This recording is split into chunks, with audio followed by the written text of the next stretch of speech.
Well, hello peeps, we got another PvP tunings video here for you. Thank God Blizzard remembered they were trying to turn over a new leaf, and update the game.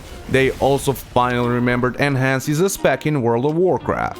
And after a long time, we are finally getting some PvP tunings. As usual, there will be BGI candy in the back, and the focus will be, of course, on how this might affect PvP. So first things first, Blood Decay tank spec.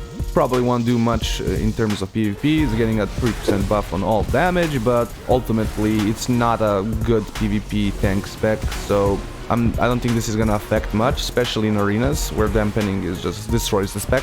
Paladins, Holy Light of Dawn healing increased, protection, some damage buffs.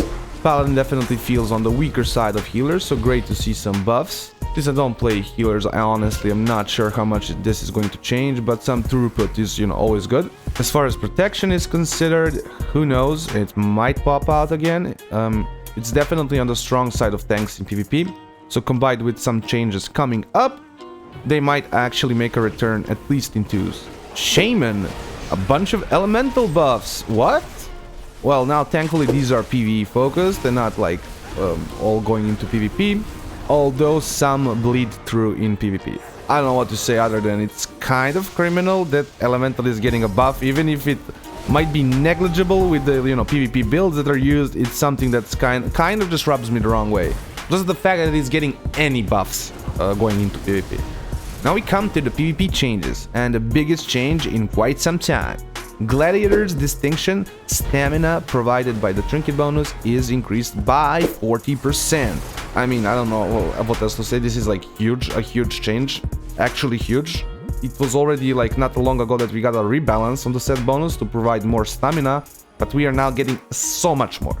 This is definitely pushing the game into a more sustained damage meta. It's not like burst is not gonna be existent, but it's definitely classes that depend on it, suffer greatly. Things like MM and Red Paladin, come to mind right away. Classes that have health percentage based effects or stamina percentage increases will also benefit additionally.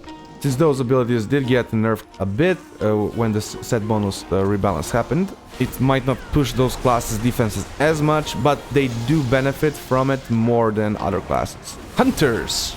Changes to reduce their kill shot while buffing consistent damage of MM. I think these are good, great.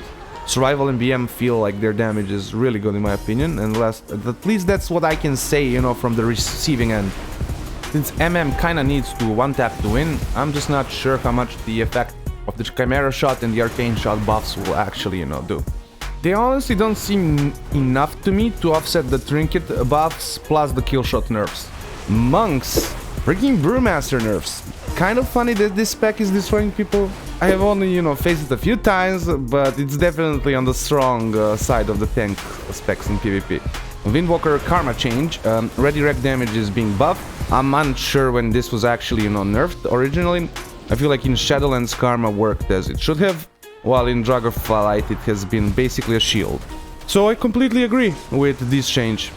I also feel like Blizzard also needs to look more into these PvP specific tunings that might, be following us from previous expansions. Rogue. Assassination Hematoxin effect is getting a slight nerf. This will pull some pressure from Assassination for sure, but overall I see no damage tuning, so I feel like Assassination is still going to be very good. Especially with like the Trinket change favoring classes that do sustained damage and can cleave. Outlaw, Dispatch flat PvP damage buff. Might be that we are seeing some Outlaws come back, but I doubt that, because as long as Assassination is as strong as it is, I feel like, we're not gonna be seeing the other specs as much. No changes for sub, which is kind of, shocks me, because since we're getting these Trinket changes, kind of further nerfing the spec. Shaman! The changes we are here, to really look at. Converging Storms increases damage of Storm Strike by 10%. First stack was 25%. Lava Lash damage increased by 15% in PvP combat. Storm Strike damage increased by 50%, was 30%. Wind Strike the same, of course, as Storm Strike. I mean, they finally remembered this spec exists, like, legitimately shocking. The Converging Storms and Storm Strike change is really good. I think it's something that I previously talked about, how you kinda needed pet classes to do your biggest damage. You still will hit a lot harder if there's pets involved, but baseline you will do a lot more damage. Something we also talked about in my previous Enhanced Rants videos.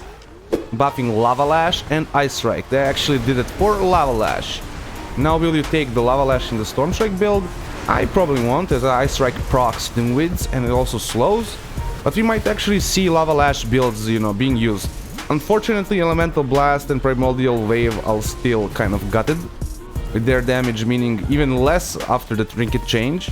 I feel like for us to truly see those builds, be better than Storm Strike builds or be, competitive, we need Primordial Wave not to be as, gutted, a slight buff. Or even a Flame Shock buff to make these builds do some great sustained pressure. Right now, even with good stats, it just doesn't do either good sustain or burst compared to the Storm Strike builds. It does feel better versus like plate classes in duels, but that's about it. I might be wrong, Hot Hand Lava Lash might end up chunking, but so will Storm Strike build. I mean, the buff on Storm Strike is literally 5% bigger, and it already had a 30% buff on it. But it remains, to be seen how much Hot Hand procs will actually chunk for. Now, what's the most annoying part to me? Is that there is no survivability changes, like at all. Like, realistically speaking, Enhance's defense has got a little bit nerfed. As your healing, remains absolutely same compared to, how much HP you're now gonna have. So I'm a bit worried that the HP change won't do much for Enhance as for other specs that might be suffering defensively.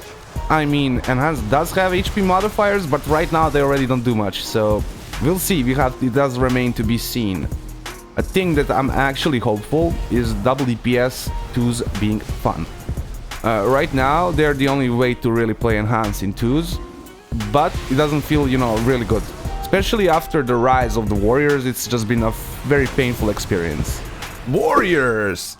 Fury is getting some love, and just when I finished my 0 to 1800 with Fury. This is definitely something that I noticed to be a problem with Fury, is that you don't do as much once your CDs are used. You can do good pressure if you're able to keep Slaughterhouse up, but basically you do nothing till your 1.5 minute cooldowns are back. Odin's Fury barely does anything without Dragon's Roar to buff it. I mean, still definitely worth the cast, it's stronger than any other cast that you could do, but it's just pitiful to how little you can do in between, your bigger cooldowns. The Trinket buffs also benefit Fury greatly, as its defenses are all health percentage based while it's healing. Ultimately, it will remain to be seen just how much of an effect these will have. Will the sustained damage be enough to force cooldowns, or will it be like it is right now, where every time you have your stun, you feel like you're not doing much since your big cooldowns are not back yet. And that will be it for the coming changes this reset. Fury to 0 to 1800 is coming out tomorrow, and it will have only 2 parts. I'm hoping to hear your comments on this, how you feel about these changes. Like, comment, subscribe, the things the YouTuber wants you to do, and have a nice day.